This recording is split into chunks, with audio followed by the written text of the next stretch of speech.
It's October 12th, 2021, and today in the news, we are talking about drone delivery in Israel.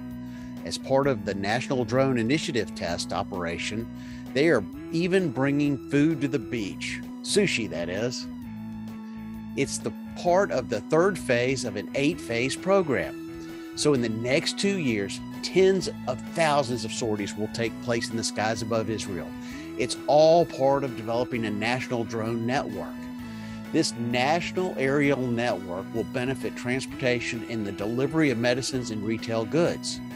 It will also help with current road congestion.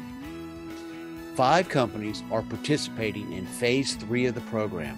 They're planning on approximately 300 operations per day above open urban areas. And they'll be coordinating various mission tasks, which are assigned by the Joint Control System. Their missions will include food deliveries, autonomous activation and deployment, delivery of donated blood, platelets, and other verifying methods of packaging, flying, and procedures, and offer similar services at every blood bank and hospital.